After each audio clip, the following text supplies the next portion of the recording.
Teruntuk kalian pecinta olahraga motorsport seperti rally, kalian pastinya tidak asing dengan cabang rally yang satu ini. Ya, ajang rally ini merupakan balap mobil paling indah, ganas, sekaligus paling menyeramkan di muka bumi ini. Namun sayang, FIA membanet cabang motorsport ini di tahun 1987. Lalu, mengapa FIA membanet rally grup B ini? Padahal banyak sekali penggemar yang menyukainya. Teruntuk kalian yang penasaran, tonton selengkapnya di channel Partner Otomotif. Untuk mengetahui penyebab grup B rally ini dibanet oleh FIA, mari kita flashback dulu ke tahun 1970. Pada tahun ini, balap rally sangat populer. Sehingga FIA yang merupakan penyelenggara ajang motorsport, mendirikan World Rally Championship pada tahun 1973. Awalnya, ajang WRC ini tidak ada yang aneh. Tetapi, karena sebagian dewan FIA merundingkan cabang motorsport ini, sehingga dibentuklah lagi beberapa regulasi di grup WRC. Seperti grup A, yang merupakan mobil stok modifikasi. Grup B yang diisi oleh sports car. Dan grup N yang diisi mobil stok standar. Tetapi, untuk kali ini kita akan berfokus ke grup B rally. Karena regulasi grup B inilah yang paling sedikit aturannya jika dibandingkan regulasi lainnya. Seperti contoh, mobil yang berpartisipasi hanya boleh menggunakan atap tertutup, dengan 2 kursi yang ditata bersisian. Ukuran ban dan bobot mobil dihitung berdasarkan kubikasi mesin. Dan untuk yang lainnya, bebas. Seperti tanpa batasan bus, tanpa batasan kubikasi mesin, tanpa batasan teknologi, serta panjang dan bentuk mobil yang dibebaskan. Meskipun bentuk bodi yang berbentuk nyeleneh juga diperbolehkan.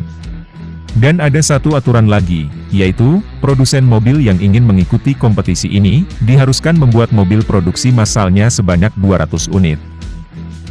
Dan jika ingin update model dari mobil sebelumnya, hanya memerlukan 20 unit saja. Jumlah tersebut sangatlah sedikit, jika dibandingkan dengan grup A yang harus menghomologasi mobilnya sebanyak 5.000 unit.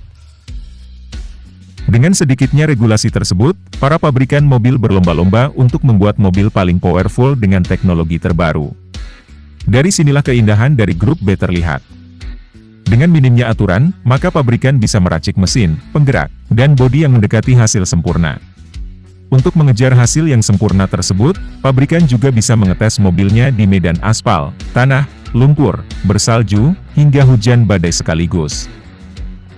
Dari hal itulah, sehingga lahir mobil ikonik dari grup B seperti Audi Quattro, Lancia 037, Peugeot 205, Ford RS 200, dan Lancia Delta S4. Kembali lagi ke topik utamanya. Pada akhir tahun 1982, FIA membocorkan informasi terbaru tentang grup B rally, yang akan dimulai pada awal musim 1983. Tetapi, karena informasi tersebut sangat mendadak, alhasil, banyak pabrikan yang belum siap dengan pengembangan mobilnya. Tetapi, ada satu pabrikan yang melakukan update tercepat pada bagian drivetrain. Pabrikan tersebut adalah Audi, dengan Audi Quattro-nya yang dipasangi penggerak 4 roda. Hasil dari update drivetrain tersebut, membuat Hannu Mikkola mendapat juara pengemudi pada musim 1983 ini. For your information, sebelum adanya Audi Quattro dengan penggerak 4 roda, mobil rally sebelumnya hanya menggunakan penggerak roda belakang. Karena dari Audi inilah, yang membuat mobil rally masa depan menggunakan penggerak 4 roda dengan bermacam-macam teknologinya tersendiri. Lanjut, setelah Audi Quattro dengan update tercepatnya, kemudian diikuti Lancia dengan 037-nya, yang melakukan perubahan drastis pada gearbox, tata letak mesin, bobot mobil, dan tenaga yang lebih besar lagi. Lancia 037 merupakan mobil pertama yang siap secara sepenuhnya untuk grup B ini, dan masih di tahun yang sama, Lancia juga merebut gelar produsen dari Audi, berkat 037 miliknya. Setelah kesuksesan Audi dan Lancia, pastinya banyak produsen lain yang tertarik dengan grup B ini. Sebut saja Opel yang segera mengganti Ascona dengan Menta 400, dan Toyota dengan Celica. Berlanjut di tahun 1984. Di pertengahan musim ini, Peugeot juga kepincut dengan balap ekstrim ini, dengan menghadirkan 205 miliknya. Saat awal kemunculan Peugeot ini, konfigurasi mobilnya sangat menarik. Berbekal mobil kecil dengan tata letak mesin tengah penggerak semua roda, dengan berat bodi keseluruhan di bawah 1 ton. Dengan mesin 1,8 liter turbo, yang dapat menghasilkan 350 horsepower. Dengan konfigurasi tersebut, sangat jelas jika mobil ini akan mendominasi di ajang Grup B. Peugeot awalnya sangat mendominasi dan berhasil finish di posisi pertama, dengan pembalapnya yang bernama Ari Vatanen. Tetapi, di balapan selanjutnya, Peugeot mengalami kecelakaan tepat sebelum garis finish, sehingga balap tersebut dimenangkan oleh Audi. Dari kecelakaan Peugeot, tak membuat pabrikan lain gentar. Malahan mereka makin mengupgrade mesinnya hingga mencapai titik tertinggi. Upgrade mesin yang sangat kencang, berarti mobil akan sulit dikendalikan. Saat mobil sulit dikendalikan, alhasil, kecelakaan pun banyak terjadi. Hal itu dapat dibuktikan dengan Peugeot, yang mendapat julukan sebagai mobil yang sering mendapat kecelakaan sebelum garis finish. Penyebab kecelakaan tak hanya dari segi kendaraan dan minimnya safety di lintasan. Faktor lain dipengaruhi oleh tindakan penonton yang semakin nekat. Seperti menonton di luar batas pengaman. Bahkan ada penonton yang sengaja menyeberang untuk bisa sedekat mungkin dengan mobil balap tersebut. Lalu, apa motif penonton untuk melakukan hal tersebut? Motifnya tak lain adalah karena adrenalin. Ketika penonton sudah merasa sangat dekat dengan mobil tersebut, maka rasa adrenalin mereka akan terpenuhi. Bahkan, setelah balapan usai, para mekanik bisa menemukan bercak darah, sampai potongan jari yang menempel pada bagian mobil tersebut. Tak selesai di penontonnya saja, para mekanik pun dibuat kelelahan hingga stres, karena terus mengupdate mobil mereka. Sehingga para mekanik ini mengalami gangguan psikologi, karena saking tertekan dan stresnya mereka. Dari kengerian tersebut dapat dibuktikan, jika pembalap yang hanya sekedar ikut di ajang ini, seharusnya layak disebut sebagai manusia sejati. Dan jika ada yang sampai juara, maka mereka layak disebut sebagai legenda elit di kancah rally. Selain dari penonton yang liar dan mobil yang buas, pembalap edan juga mendapat sorotan di rally Grup B ini. Sebut saja Ari Vatanen, Hannu Mikkola, Walter Röhrl, Björn Waldegard, Henry Toivonen, dan masih banyak lagi. Tetapi, ada pembalap wanita yang tak kenal rasa takut yang bernama Michelle Mouton.